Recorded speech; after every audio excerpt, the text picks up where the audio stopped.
On va commencer et clôturer donc cette troisième journée professionnelle de la SCA.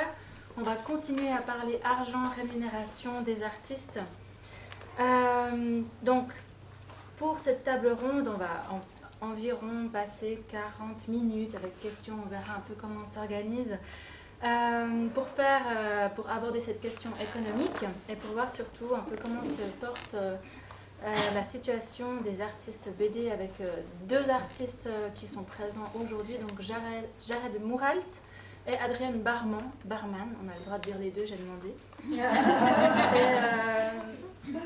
Comme petite introduction, vous êtes tous, j'imagine, très concernés par la question, mais j'ai l'impression que quand on se dit auteur de BD en Suisse aujourd'hui, il y a un peu un doux mélange entre syndrome de l'imposteur et de toute façon des revenus instables. Donc, après ça dépend du niveau d'expérience peut-être des gens. Je vais juste présenter nos invités aujourd'hui, donc tout de suite ici à ma gauche, donc à votre... ici, Aurélia Maillard-Despont, donc on peut se tutoyer tout le monde, ça va pour vous. On va dire que oui. Donc, tu es spécialiste en littérature contemporaine à Pro Helvetia. On rappelle, vous avez une petite présentation de Pro Helvetia, mais c'est donc une fondation pour la culture de droit public en Suisse qui est financée exclusivement par la Confédération. Adrienne Barman, jusque là-bas, tu es autrice, illustratrice, graphiste. Tu vis actuellement à Grandson et depuis 2007, tu te consacres à l'illustration et tu as publié plusieurs livres pour la jeunesse et la bande dessinée.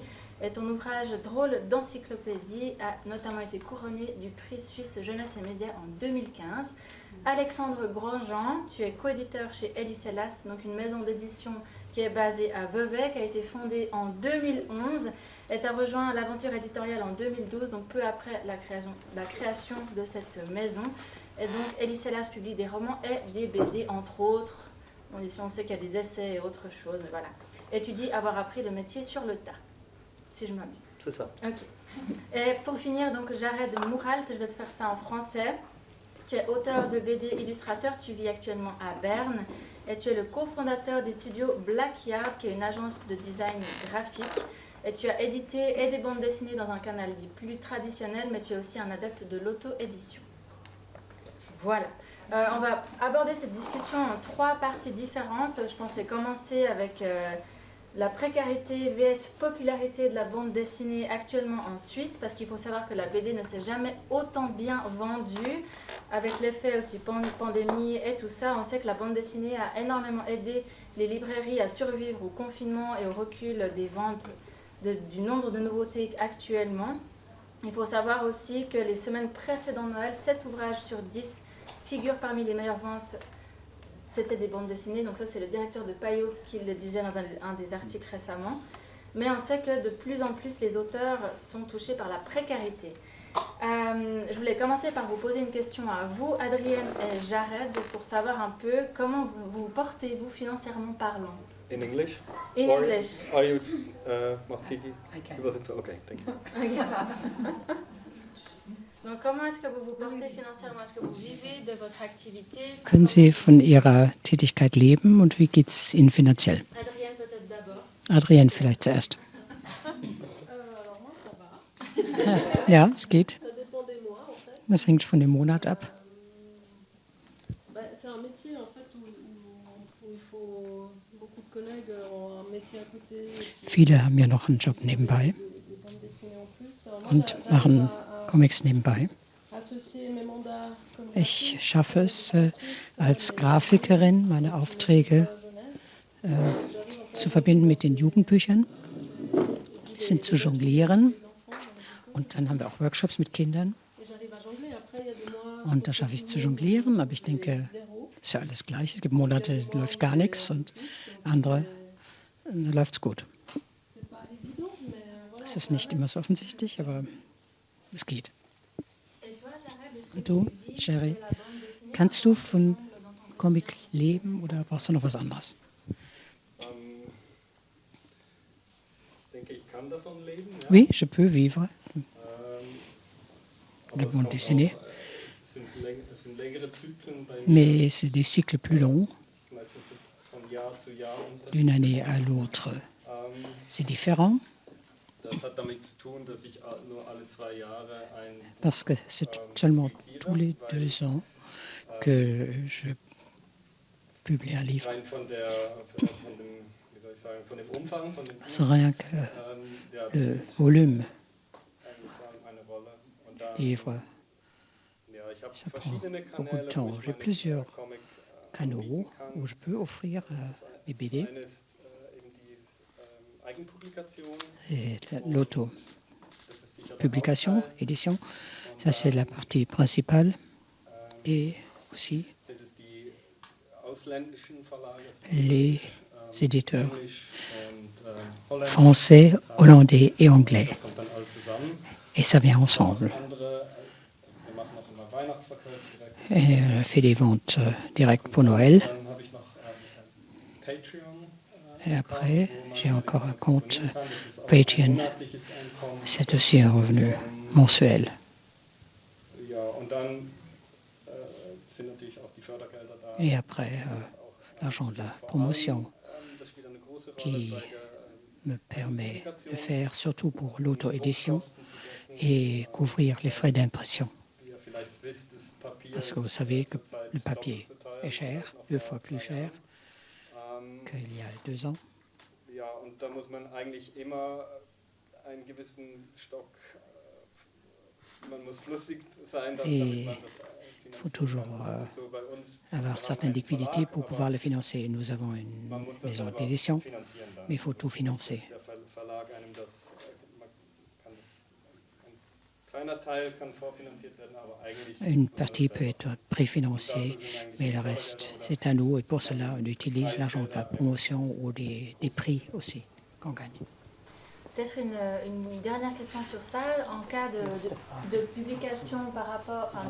j'arrive pas à tout faire en même temps, pardon.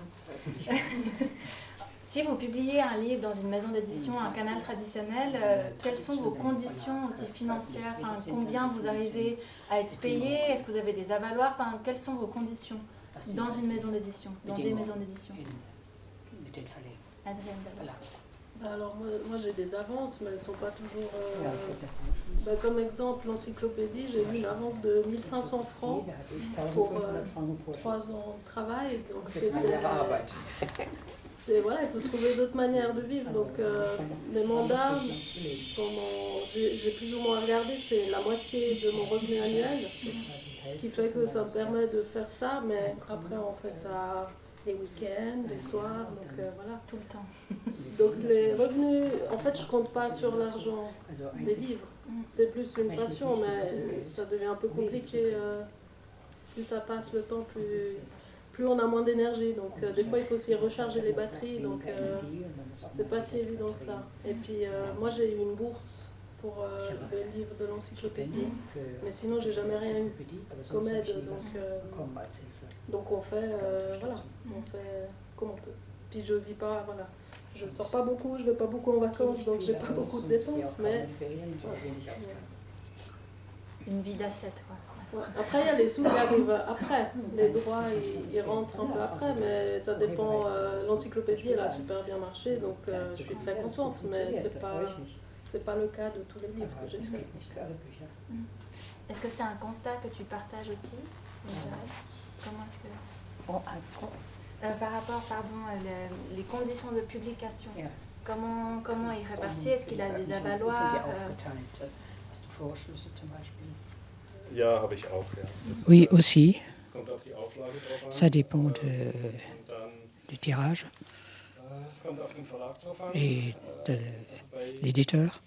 den amerikanischen Verlag Avec les Américains, Midcomics, ça c'est un da habe ich keine éditeur créateur où j'ai pas d'avance, mais plus de pourcentage, 30%, weil die machen keinen Gewinn, sondern parce qu'ils ne font pas de bénéfices, und dann gibt es einfach mais Auszahlungen nach den Verkäufen. payent après la vente. Bei den französischen Verlagen Et pour les éditeurs français, c'est différent. Là, bekomme ich auch Vorschuss. on me paye une avance. Das sind dann vielleicht 4.000 Ça fait peut-être 4 000 euros Jahre pour Arbeit. 2 ans de travail.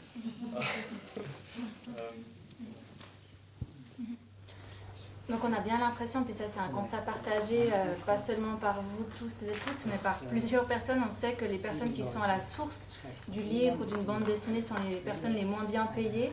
les seuls qui ne vivent pas de leurs activités, ou en tout cas très difficilement. Mais on sait que le quotidien des petites maisons d'édition, c'est aussi une histoire de lutte quotidienne pour la survie.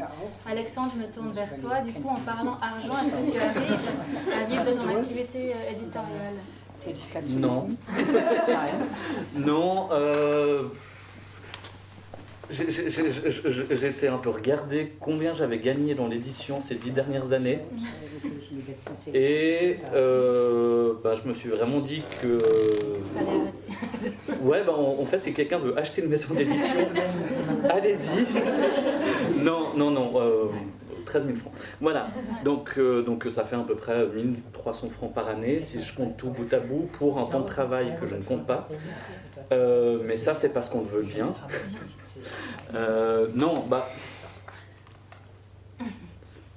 C'est compliqué de parler d'argent, et je trouve que c'est très bien de parler d'argent. C'est intéressant parce qu'on voit qu'il y a beaucoup de modèles, il y a beaucoup de maisons d'édition qui sont différentes. Je pense qu'on ne parle pas de la même chose, qu'on parle d'une maison d'édition de création, en Suisse romande ou en France. Enfin, les accès sont un peu différents. Moi, généralement, je sépare l'édition de création de ce que j'appelle les boutiquiers, c'est-à-dire ceux qui font des livres très commerciaux, c'est les compresses d'herbes, des recettes de grand-mère. Et puis de l'autre côté, il y a des créations qui sont nettement plus engagées, engageantes, qui prennent des risques, où en fait on sait la plupart du temps qu'on ne va pas gagner d'argent, ce qui est assez terrible, voire même qu'on va en perdre. Donc des fois on fait des coups commerciaux en se disant voilà, si ce livre-là se vend bien, en fait on va pouvoir faire ce livre-là parce que on a envie de le faire, on aime le travail de l'artiste, et puis on s'engage sur ces voies-là. Donc la question commerciale, elle est compliquée pour l'édition, la moyenne édition, surtout en Suisse romande, parce qu'on a déjà beaucoup de problématiques. Tu rappelais que la grande partie des livres, la bande dessinée, c'était jamais aussi bien portée. Mais en fait, il faut voir la provenance d'où viennent ces livres. C'est-à-dire qu'en Suisse, on n'est pas sûr parce qu'on n'a pas de statistiques, mais quand on veut nous flatter, on dit que l'édition suisse représente 20% du marché. Donc ça, c'est qu'on a envie de nous faire plaisir. Et puis qu'on a envie de nous rappeler qu'on doit fermer notre gueule et puis être bien content du petit espace qu'on nous dédie dans les librairies, c'est-à-dire 1,5 rayon. On nous dit, oui, mais vous n'êtes que 10% du marché. Donc, en guillemets, ça se vend très bien, mais pas nos livres. Et puis quand on regarde pour la bande dessinée, ce qui explique l'augmentation de ces ventes, c'est le manga. Donc c'est un style, c'est un genre, mais c'est pas toute la création. Et on voit aussi, de manière plus générale dans l'édition, une concentration des titres qui en fait raflent tout. Donc tu dis les titres qui sont les meilleures ventes à Noël, et en fait on voit qu'il y a une sorte d'amoindrissement. On a peut-être 10 titres, 15 titres qui vont canaliser toutes les ventes, et puis toutes les autres qui en fait vont un peu niveler, peut-être à 300, 400, 500 ventes. Aujourd'hui, en Suisse, quand on fait 500 ventes, on peut déjà estimer avoir fait un best-seller.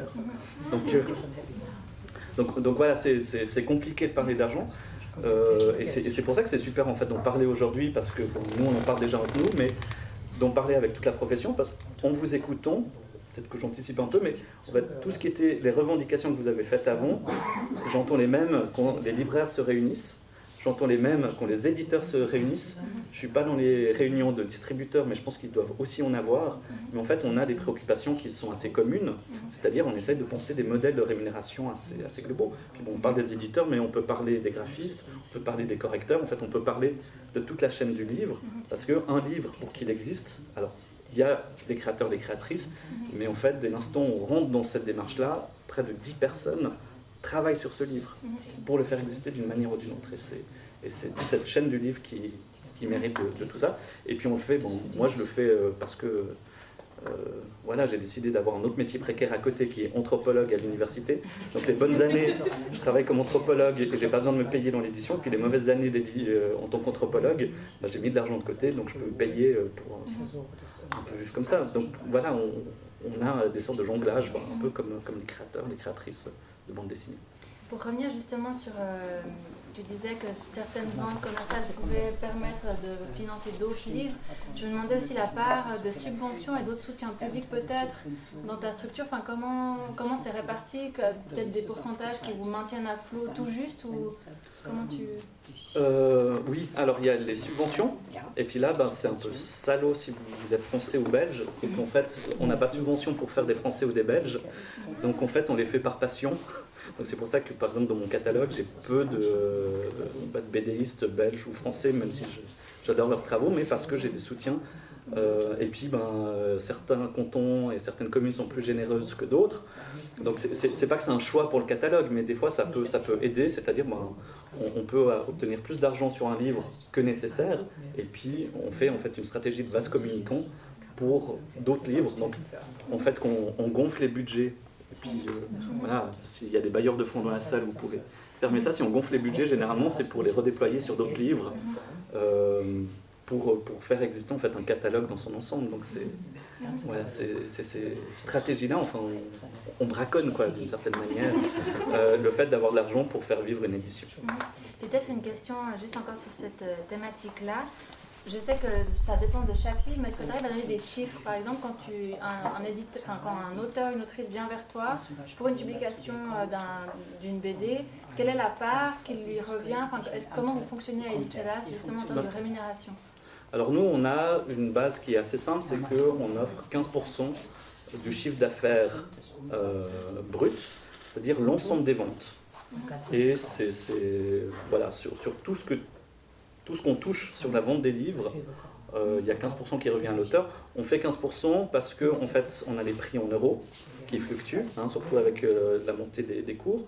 On a différents taux, c'est-à-dire qu'on vend en librairie, on touche 42% parce que tout le reste est pris par le distributeur, la diffusion, la librairie. Des fois, on fait de la vente directe, des fois, en festival. Donc, il y a une telle fluctuation. Et puis, en plus, dans la littérature, on a des livres numériques qui rajoutent ça. On a tellement de prix que du coup c'était plus simple et on a calculé que ça faisait à peu près entre 8 et 10% si on prenait le prix du livre pour calculer ça. Et ça c'est une part. Alors moi j'arrive plus ou moins à estimer les ventes. On sait que ça dépend de notre tirage. On sait plus ou moins combien on va pouvoir donner à l'artiste. Généralement on le met dans nos budgets, on a besoin de le mettre pour faire des montes de fonds. En fait on calcule en disant voilà, si on vend l'entier du stock, combien va revenir directement à l'auteur. On fait des estimations, des modèles, et puis voilà, nous ce qu'on fait généralement c'est qu'on a une subvention qui tombe plus ou moins une année sur deux de la loterie Romonde, qui nous sert en fait à régler tout ce qu'on doit aux auteurs et puis recommencer l'année du bon pied. Du coup, ça c'est versé après? Non, alors on verse chaque année, mais voilà, des fois, c'est aussi le problème, c'est qu'on n'est pas rémunéré, donc des fois on est un peu pas à jour sur tout, et puis des fois il y a des dettes qui se repoussent, mais généralement on essaye d'être à l'heure. Mais en tout cas, une année et demie, tous les une année et demie, on essaie de faire le grand vide dans le livre des comptes. C'est-à-dire que très clairement, sans subvention, tu ne tombes pas?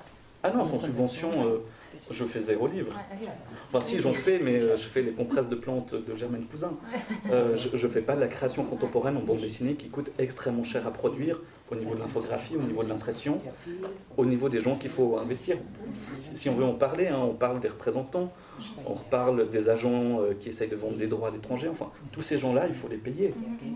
Et puis si en plus on a envie qu'un livre fonctionne, des fois on peut payer des attachés de presse, selon quoi on n'a pas de presse en France, et puis des attachés de surreprésentation en librairie, selon quoi votre livre n'est même pas ouvert par un libraire face à l'armée de livres qui sont là, prêts à prendre la place de tout le monde. C'est une sorte de compétition absurde, c'est un écosystème qui est tout sauf un écosystème, parce qu'en fait on a une structure éditoriale dominante par les grands groupes français qui font que en fait, la création indépendante périphérique, francophone périphérique, vacille complètement. Il y a une stratégie de table, et même les libraires sont pleines, c'est-à-dire vous allez retrouver exactement les mêmes livres qui sont posés sur les tables parce que c'est les grands groupes qui détiennent la distribution. Et c'est pour ça qu'il y a tout un mouvement qui émerge aujourd'hui, on appelle ça l'écologie du livre, qui essaie justement de parler plutôt de bibliodiversité, en se disant mais comment est-ce qu'on met en place des pratiques justes pour que cette diversité de création, de provenance, de voix, de tonalité puisse trouver sa place en dehors de ces grandes activités capitalistiques. Donc on entend bien, la création ne serait pas possible sans subvention, donc je me tourne vers toi maintenant, Aurélia. On rappelle que Pro Helvetia a créé un projet pilote pour les années 2020-2021 qui sont des bourses pour la création pour les auteurs de bande dessinée à hauteur de 20 000 francs. Et face à une importante demande, le pilote il a été intégré à vos outils d'encouragement culturel permanent. Ça veut dire quoi concrètement, cette intégration permanente? C'est une bonne nouvelle, mais elle a un poids relatif par rapport à tout ce que j'entends, tout ce que nous savons et l'ampleur du travail qu'il reste à faire. Ce qui s'est passé du côté de Pro Helvetia, c'est que les aides à la création pour les artistes de bande dessinée ont quelque part toujours existé, mais se heurtaient à cette problématique qu'il n'y avait pas d'expertise ou de division compétente pour la BD, et que les projets tombaient en fonction du choix de l'artiste, soit entre les mains d'une division d'art visuel, soit entre les mains de la division littérature, et qu'à aucun moment un regard expert n'était posé sur ces dossiers. Donc ce que la Fondation a décidé de changer, c'est cette absence de compétences et de créer un jury et un canal dépôt de bourse qui permettent d'amener cette expertise sur les dossiers qui nous sont soumis. Et ça signifie qu'à partir de maintenant, chaque année au 1er septembre, les artistes BD de Suisse peuvent déposer un projet en cours de création et concourir pour l'obtention d'une bourse de création. Alors c'est maintenant la 3e édition qui est en cours, donc le délai de dépôt est passé, et après 3 ans, la concurrence reste élevée, c'est-à-dire que le nombre de projets qui nous sont soumis est important, et c'est excellent parce que ça prouve qu'il y a un vivier de création qui est très grand en Suisse, et là je parle de toutes les régions linguistiques confondues, et c'est un indice très important pour les institutions publiques que de comprendre qu'il y a une scène, qu'elle est riche, qu'elle est d'une extrême diversité, et qu'une aide et des aides dédiées est nécessaire. C'est vrai, tu l'as dit avant, un artiste BD devait soit en fait, donner un dossier pour les arts visuels ou le design, ce qui ne rentrait jamais complètement en fait, dans les critères. Comment ça se fait qu'on a dû attendre 2020 pour avoir une bourse BD dans un pays qui se targue d'être le berceau de ce art? Ça tient au fait que ce n'est pas un pays qui se targue d'être le berceau de cet art, c'est une région linguistique qui est la Suisse romande, et que pour arriver à faire passer l'idée d'une reconnaissance de la BD comme une discipline de création artistique en soi au niveau fédéral, il a fallu que certaines voix se fédèrent et qu'une scène au-delà de la scène romande se fasse entendre. Et là, la création, l'ASCA, mais à un moment donné, la création du réseau BD a été déterminant parce qu'il y a eu à des moments clés une voix audible au niveau fédéral pour entendre cette revendication. Une revendication non pas exclusivement romande, mais une revendication réellement nationale. Et puis quand on regarde les prix qui ont été attribués en 2020-2021, on a l'impression que ce sont beaucoup des auteurs confirmés et pas forcément des artistes émergents. Qu'en est-il justement de ces nouveaux talents en Suisse? Là, tu parles des bourses? Oui, des bourses. Oui, c'est moyennement juste parce que il y a effectivement des artistes absolument confirmés dans les lauréats, mais il y a aussi des jeunes profils. Là, c'est un souci du jury aussi que d'avoir un panel assez large, donc une diversité dans sa répartition. Après, il est vrai que la Fondation est compétente sur le terrain de la création professionnelle. Il y a une condition de première publication ou d'équivalence qui fait que les très très jeunes profils effectivement ne sont pas éligibles dans le texte de ces bourses. Et après on se heurte à cette autre réalité qui est celle de la concurrence extrêmement élevée. À titre d'illustration, lors du premier appel, on a reçu plus de 80 candidatures. Est-ce qu'il y aurait trop d'artistes?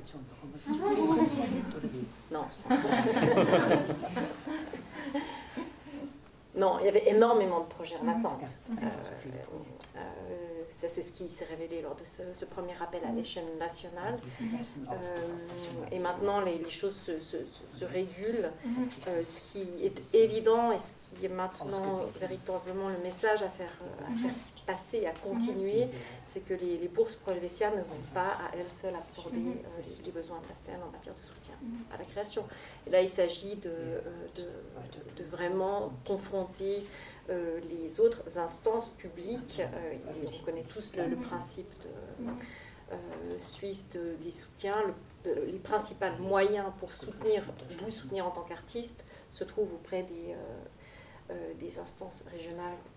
C'est ça, les cantons, les communes. C'est ces instances-là qui sont maintenant à solliciter et à responsabiliser. Alors certains cantons sont déjà très présents, mais il y a encore beaucoup à faire sur le terrain. On va passer maintenant à notre deuxième axe qui est la création et la publication. On en a déjà parlé de toute façon. On voit que c'est un monde qui est en décalage et on souffre un petit peu justement d'une inadéquation en tout cas entre ces deux processus. Je voulais revenir avec vous, Adrienne et Jared, justement sur ce décalage-là. Comment est-ce que vous, enfin tu en as parlé brièvement avant, mais comment est-ce que tu découpes ton temps pour à la fois avoir un temps de création, Adrienne, et un temps pour tes mandats, ou est-ce que tu fais tout en même temps parce qu'en fait c'est impossible de prioriser, enfin comment est-ce que tu travailles? Alors s'il y a quelqu'un qui a une solution, pour le moment je fais un peu du collage dans le sens que j'essaye de gérer mes mandats et en même temps j'ai des délais pour les publications, donc j'essaye de travailler dessus aussi, mais j'ai pas un plan. C'est compliqué de dire on n'a pas des métiers de bureau, on se dit de 8h à 5h on va faire ça. Il y a des jours où après je bouffe parce que je suis énervée, parce que j'ai rien fait pendant 2 jours. Et c'est le temps de création qu'il faut, je pense, à chacun, et puis des fois ça joue, des fois ça joue pas. Mais mis à part, par exemple, la bourse que tu as reçue en 2015, tu n'as pas obtenu d'autres soutiens publics pour ton métier, justement, d'artiste BD illustratrice? Personnellement, je suis très nulle en écriture, donc je pense que j'ai fait 2 ou 3 fois essayer de trouver, de demander des sous, mais ça marche jamais. Tous mes dossiers doivent être horribles. Ça aussi, merci pour la séance de ce matin, c'était vachement intéressant. Mais non, en fait, moi le problème c'est que la principale source de mes revenus c'est les mandats. Donc si à un moment donné j'obtiens une bourse, une résidence ou autre chose, ça va me mettre en stand-by cette partie-là et je peux pas me le permettre parce que les clients ils disent une fois non, peut-être la deuxième fois ils reviennent pas. Donc moi pour le moment je fonctionne comme ça et puis c'est plus stable que de demander des sous qui je pense une fois sur 2 et même pas, une fois sur 2 n'arrive pas. Donc c'est ma manière j'ai toujours marché comme ça. Mais j'ai aussi la chance d'avoir ce métier de graphiste et puis qui te permet de t'en sortir justement. Mais comme je pourrais enseigner, bon c'est pas mon truc, mais voilà, il y a d'autres collègues qui font ça et puis on est toujours un peu dans le même milieu, mais ouais, du coup c'est compliqué aussi pour la création, du coup, de trouver encore de l'énergie des fois pour refaire des projets personnels ou travailler sur des bandes dessinées, même si c'est des mandats. Parce qu'il faut presque avoir, là en ce moment, ça se voit pas, mais je suis un peu à la fin. Mais voilà, il y a beaucoup. En fait, on est tout le temps comme ça. Moi, je me réveille à 5h, je suis déjà comme ça, je vais au lit à minuit, c'est un peu compliqué. Donc, mais voilà, après, il y a des périodes où il n'y a rien. Ouais, on n'a pas un métier très métier d'équilibriste. Ouais. Et toi, Jared, avec l'auto-édition, est-ce que ça te permet aussi de t'affranchir de ces pressions, comme Adrienne disait, où tu as beaucoup de délais et de pression? Est-ce que l'auto-édition te permet une autre manière de travailler, de t'affranchir de tout ça?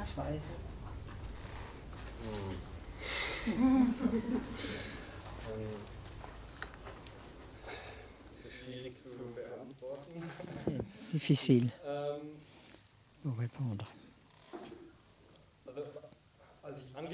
Quand j'ai commencé, hatte ich das gleiche Dilemma. j'ai été dans le même dilemme.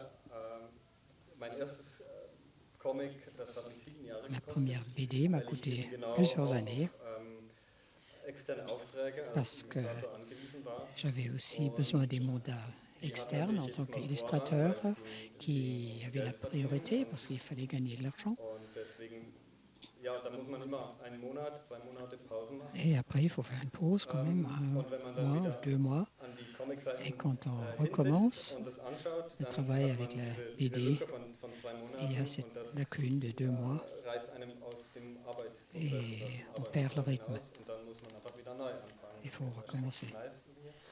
Enfin, ça c'est le problème pour la plupart d'entre vous. Ich hab wie versucht jetzt mit dem Eigenverlag, also dieser Eigenverlag ist eigentlich entstanden Cette auto-édition que j'ai créée parce qu'on a illustré beaucoup d'affiches pour les concerts, comme tu as dit, c'est-à-dire en tant que graphiste et illustrateur qui coopèrent. Et on a fait cette affiche culturelle qu'on a créée. Et ça s'est bien vendu.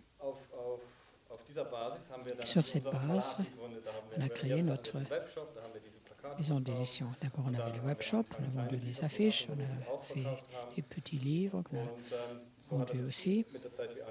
Et avec le temps, ça a commencé. Et pour moi, heureusement, c'est la somme de tout cela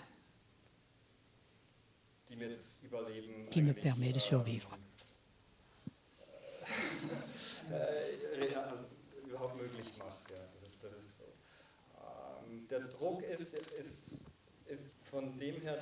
La pression est là, que je n'ai pas un temps terminé, parce que finalement, il n'y a plus d'argent. Je sais à peu près combien de temps je peux investir et après, il faut gagner de l'argent. Je sais que j'ai encore tant d'argent pour vivre, mais sinon, j'ai plus d'argent pour l'impression. Et moins que j'ai l'argent pour l'impression, ça perd quand même la qualité du livre. Et c'est un peu dommage si pendant jour et nuit, pendant 2 ans et tous les week-ends, on a travaillé dessus et finalement c'est un produit au marché à la fin. Parce qu'il faut quand même décider. Est-ce qu'on va investir du temps dans une bonne histoire, et beau dessin, beau style, narration, et après on n'a plus d'argent pour une belle impression, ou le contraire, dans le pire des cas. Tout le projet va en souffrir. Si tu veux bien, Alexandre, je voulais juste revenir justement. Tu disais que l'édition suisse a besoin du marché franco-belge pour survivre, que le bassin roman n'est pas assez rentable tout seul. Je voulais te demander justement, je sais que tu as créé un collectif d'éditeurs suisses qui s'appelle Les Insécables. Et ça, on sait que voilà, c'est peut-être une solution pour survivre, parce que ça devient une association. Du coup, pour des subventions, c'est peut-être plus facile. Du coup, qu'est-ce que tu penses justement de ces nouvelles formes peut-être de collectifs ou des nouvelles formes de financement? On pense aussi au crowdfunding qui apparaît un petit peu maintenant pour essayer de récolter de l'argent d'une autre manière. Quelles sont les manières, comment est-ce que tu vois ce futur un peu pour essayer de développer les activités pour tenter de survivre de manière un peu plus décente peut-être? Ok, il y a beaucoup de questions. En une.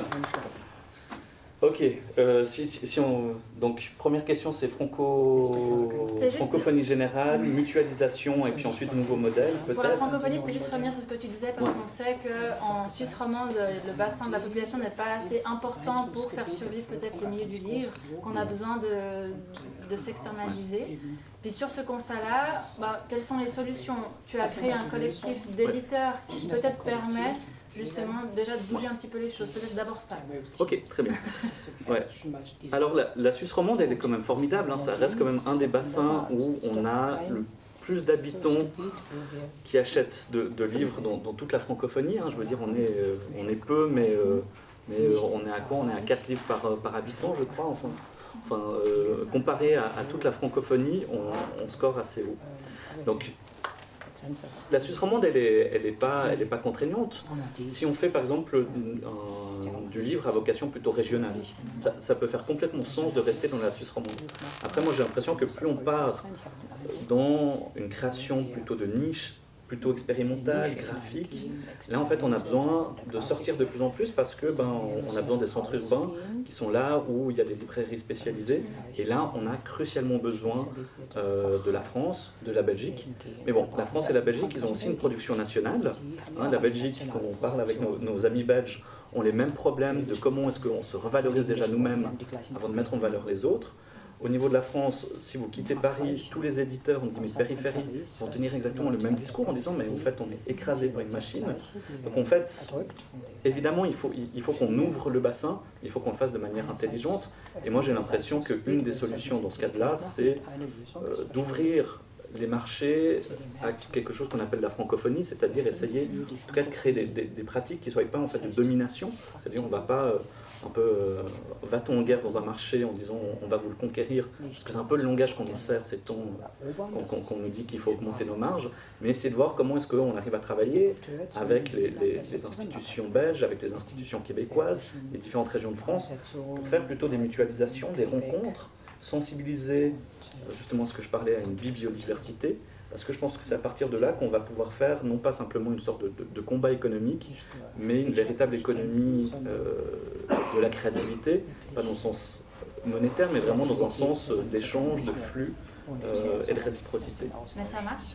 Quand on est là, j'imagine que c'est aux prémices. Alors, c'est intéressant. On commence à le faire. Je pense qu'on pourra en parler après aussi avec Aurélia, parce que je sais que Pro Helvetia est très investi là-dedans. Les collectifs permettent de le faire aussi. Le réseau BD Suisse, c'est une des vocations. C'est de travailler aussi avec d'autres homologues d'autres régions pour en fait ouvrir, faire de la rencontre, réfléchir aussi, est-ce que c'est pas pertinent entre éditeurs de faire de la coédition, c'est-à-dire qu'on est bien implanté en Suisse romande, mais un peu moins ailleurs, est-ce que c'est pas pertinent de s'associer avec un éditeur belge ou français pour faire un projet pour le porter plus loin? Il y a toute la question du Québec. Un peu dans le modèle du cinéma, faire des surproductions, mais exactement, c'est des choses qui se discutent. Ou alors ça peut être des discussions, comment est-ce que les différentes institutions, suisses, belges et québécoises se mettent ensemble pour ouvrir un peu ces marchés ou les rendre peut-être plus ouverts. On a quelques modèles, on a le modèle québécois qui a beaucoup investi, parce que le modèle québécois c'était vendre des licences aux éditeurs français et puis toucher les royalties. Et puis de quelques années, Québec Édition, l'organisation, a investi beaucoup d'argent en engageant des personnes qui allaient directement sur le terrain, qui sensibilisaient, qui mettaient en avant, qui organisaient des festivals et qui ont permis maintenant vraiment d'implanter l'édition québécoise sur place. Donc c'est des modèles sur lesquels il faut qu'on s'inspire, qu'on réfléchisse pour trouver une sorte d'équilibre. Et puis c'est là où la mutualisation, au niveau des éditeurs, en fait nous on s'est mis ensemble aussi parce que en mutualisant, on baisse les coûts, et quand on doit aller dans un salon à Paris, ça nous coûte moins cher d'y aller à plusieurs parce que on n'a pas besoin de tous se déplacer. Donc ce qu'on fait généralement, c'est qu'on prend les productions des autres éditeurs pour les vendre. Des fois on prend les auteurs ou les autrices d'autres éditeurs aussi pour les mettre. Là on est 6 éditeurs. Voilà.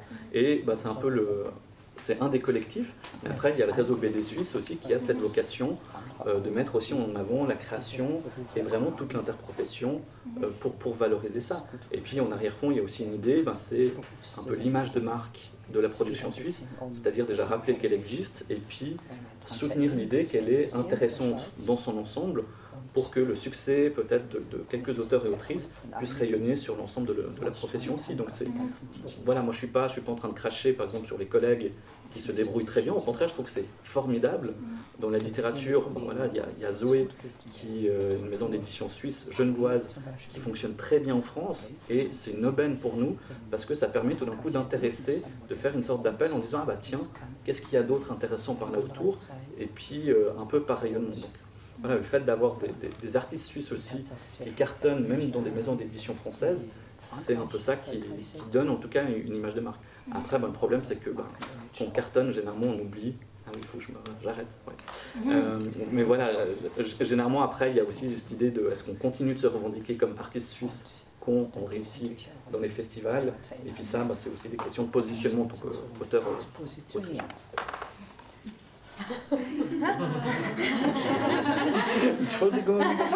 Je respire. Je vous laisse respirer. un petit peu. Je voulais juste encore revenir, on a encore un tout petit peu de temps. Ouais. Je voulais juste revenir quand même parce qu'on parle de la rémunération des artistes au niveau national, on sait voilà, mais la question de fond quand même ensuite j'ai l'impression, qu'en est-il du statut de l'artiste? Parce qu'on sait quand même qu'on n'a pas de statut d'intermittent et que ça pourrait clairement aider aussi des personnes qui sont dans le milieu artistique à trouver aussi cet équilibre entre des finances très précaires et un modèle de subvention publique qui serait vraiment là. Qu'en est-il en termes de politique culturelle en Suisse du statut de l'artiste? Ça a été beaucoup discuté pendant la pandémie, et là, où en est-on? Alors, je ne suis pas absolument sûre de comprendre ce que tu cibles. Le statut de l'artiste. Ouais, ça je pense que c'est pas une solution qui va être amenée aussi au niveau fédéral en Suisse, mais qui va être amenée au niveau cantonal. Est-ce que tu sais pourquoi au niveau fédéral ça coince? Parce que c'est de la responsabilité des cantons que de gérer ces questions. Par contre, c'est précisément un sujet sur lequel la création de ce groupe de travail dans le cadre du dialogue culturel national sur la rémunération des artistes, c'est un pas au niveau fédéral pour aborder également ce type de questions et responsabiliser les cantons sur cette question-là. Et là encore, il y a des disparités avec des cantons qui sont plus avancés que d'autres sur ces statuts des artistes. C'est ça, parce que c'est sur une base volontariste. Les cantons ne sont pas obligés de mettre des choses en place par rapport à une politique culturelle. Non. Ok, non, c'est juste pour être tout à fait clair. Parce qu'on sait que Genève, notamment, est beaucoup plus avancée, en tout cas dans cette question-là, tandis que d'autres cantons ne le sont pas du tout. Voilà, ça amène des disparités, les disparités aussi. Sont très très grandes. Et on essaie toujours de prendre appui sur les pratiques modèles, mais sans avoir personne n'a pas de pouvoir de précision sur cette question. Ouais. Mais du coup, votre marge de manœuvre, vous, à Pro Helvetia, c'est quoi? Oui, c'est une super question. Alors, on a une marge de manœuvre concrète, mais qui reste très limitée, qui est dans notre politique de subvention, et ça c'est quelque chose que Oliver a mentionné. À un moment donné, on peut décider qu'une subvention dépendra du respect de l'application d'une rémunération décente ou définie. Et ça, c'est un levier et qui est d'ores et déjà en action là où les recommandations existent et qui permet de proposer des pratiques vertueuses de la part de différents types d'acteurs culturels. Ça peut être un festival, ça peut être une maison d'édition, etc. Ceci dit, Pro Helvetia n'est pas, et de loin pas, présente sur chaque projet, chaque événement, et on intervient vraiment à l'échelle de toutes les initiatives culturelles en Suisse dans un nombre absolument minoritaire de cas, étant donné que la Fondation intervient à partir du moment où un projet a un caractère suprarégional, échange linguistique, ou alors participe au rayonnement international d'un artiste. Donc on parle d'un nombre de projets très minoritaire. Et en plus, on n'a pas d'aide à l'édition, qui est de la responsabilité des cantons. Donc on n'est pas présent sur un des points qui est absolument crucial dans le domaine qui est le vôtre, c'est le soutien à l'édition. Et là, c'est vrai que du coup, on n'a pas vraiment de pouvoir.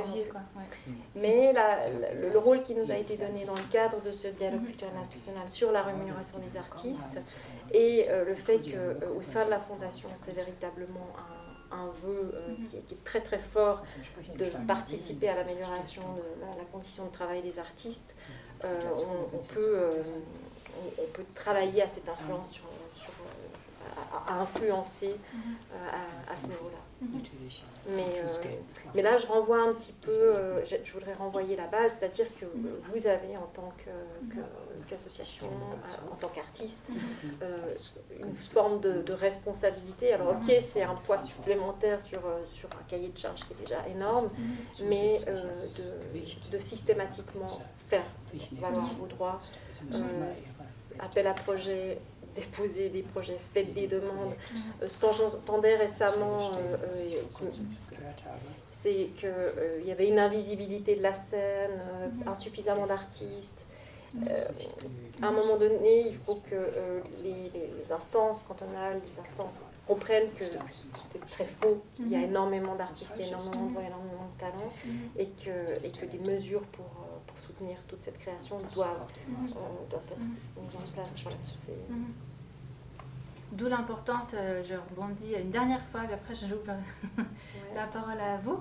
Mais c'était juste pour revenir sur ce que tu disais sur l'importance aussi du collectif peut-être, tu vois, pour essayer d'être un plus grand nombre, pour peut-être nouer un autre dialogue, peut-être faire des partenariats, trouver de l'argent aussi par ces biais-là. Adrienne et Jared, peut-être je vous donne la parole comme point final. Qu'est-ce que vous pensez peut-être de cette solution du collectif? Est-ce que ça fait sens pour vous? Ou vous êtes réunis aussi aujourd'hui pour cette raison-là, mais est-ce que de cette manière de travailler pour peut-être trouver d'autres fonds et vivre autrement de votre pratique, est-ce que ça vous parle? Jared.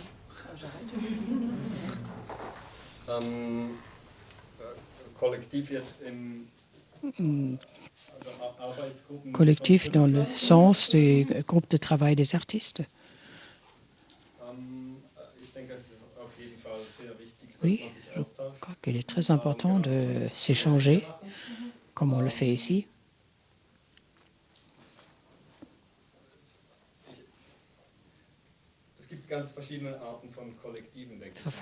Il y a des collectifs différents. Ma manière de collectif dans lequel je me trouve, j'ai quelqu'un qui fait le travail de graphisme pour moi. J'ai quelqu'un qui m'aide pour envoyer les livres. Et j'ai des dessinateurs de BD avec lesquels je peux m'échanger, partager. Et ça, c'est un enrichissement. Parce que sinon, on est toujours seul. Ça, c'est très important. Aussi pour toi, Adrienne, du coup? Pareil, ouais. C'est plus simple. Non, mais ouais, moi j'ai commencé mon boulot où j'étais toute seule. Et puis quand il y a eu la SCA qui est arrivée, il y a la bûche, il y a plein de choses, il y a des partages qui se font qui sont primordiaux pour moi. Déjà aussi pour les devis, juste les devis, des fois on est complètement perdu et puis pouvoir échanger avec d'autres collègues, c'est précieux. Et je trouve que ça donne de l'énergie et de la motivation pour la suite. Sur cette importance de se rejoindre, de mutualiser vos forces, j'ouvre les questions. S'il y a des questions, sinon, je ne sais pas si vous avez envie de rebondir sur des choses qui ont été amenées, c'est toujours très bref, mais dis-moi. Peut-être brièvement, mais l'importance du collectif, oui. Maintenant, je pense qu'on est à une échelle où il faut coordonner ces collectifs. Et c'est là où peut-être qu'on ne tire pas assez bien, c'est qu'on n'arrive pas à avoir des buts communs qui puissent servir à l'ensemble. C'est très bien de conclure là-dessus, comme ça la balle est dans votre camp, pour vous mettre ensemble et faire bouger un peu les lignes. Est-ce qu'il y a des questions? Apparemment pas. Ah oui. Une petite question, c'était, selon vous, peut-être plus dirigée vers Progressia, pourquoi c'est aussi compliqué, en général, de payer les artistes? On sent que c'est un truc qu'à chaque fois on doit justifier beaucoup de choses, alors que finalement, si on prend l'exemple de Progressia, c'est une structure qui a un type de fonctionnement avec des salaires et tout ça, et ça va de soi.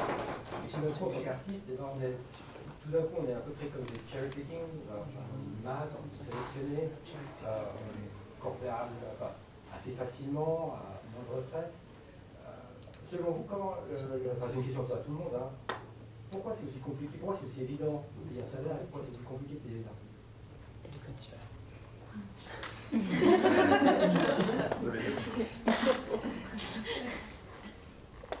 Parce que c'est des marchés qui ne rapportent pas, malheureusement. Voilà, c'est-à-dire que si la création était rentable, les artistes seraient payés. Mais là, je regarde Alexandre, parce qu'on parle d'une création qui est une création artistique, non mainstream, et là, je ne parle pas de ces 50% de manga sur les chiffres de BD vendus. Donc on parle de vraiment cette création dont on sait que pour vivre, elle a besoin de différents types de subventions, les subventions publiques, mais il y a aussi beaucoup de fondations privées, il y a différents types de financement, il y a d'autres types de revenus aussi qui ne sont pas uniquement des bourses, revenus sur les ventes, mais qui sont des fruits d'opérations promotionnelles. Vous avez droit pour une présentation d'un livre d'avoir une rémunération, et ça c'est des choses pour lesquelles les fondations luttent, s'engagent. Après, une fondation comme Pro Helvetia a des moyens qui sont limités, a des missions qui lui sont fixées et pratique la rémunération de manière tout à fait systématique dans la mesure où elle peut le faire. C'est-à-dire qu'un projet rentre dans ses lignes promotionnelles et lui permettent d'entrer en matière. C'est une question plus philosophique. Oui, bien sûr. Alors, moi, je crois qu'on a tous envie de relancer cette idée qui résoudrait tout d'un revenu inconditionnel pour les artistes, mais bien au-delà pour toutes les professions précaires. Et malheureusement, une institution comme Pro Helvetia ne peut ni absorber le besoin, ni livrer les solutions. Et c'est pour ça qu'on est là aujourd'hui d'ailleurs, pour réfléchir avec vous, pour continuer à bien entendre quels sont les problèmes de manière à la fois concrète et philosophique, et continuer à avancer au mieux vers une amélioration de la situation générale. Je vous propose pour la suite qu'on fasse des discussions en petit comité, comme ça aussi on laisse notre traductrice boire un peu d'eau et se reposer, parce que là on lui a fait une longue série, si ça vous convient. Il y avait une question. Seulement une dernière question. Je vais le poser en allemand. D'accord. Oui, ce que tu as dit est une question de structure. Et là, on peut voir que le marché ne fonctionne pas parce qu'on le laisse aller. C'est un peu comme la prévoyance de vieillesse. Si ce n'est pas obligatoire, le marché absorbe ce pouvoir et finalement, c'est le client qui ne paye pas le prix véritable. Alors, qui paye le prix véritable? C'est vous en tant qu'auteur. Et Pro Helvetia peut aider les projets, mais ne peut pas changer le marché, mais c'est la politique qui doit le faire. C'est-à-dire, nous, on doit le dire à la politique. Merci. Super, du coup c'est fini. Merci beaucoup Aurélia, merci Jared, merci Alexandre, merci Adrienne pour votre présence.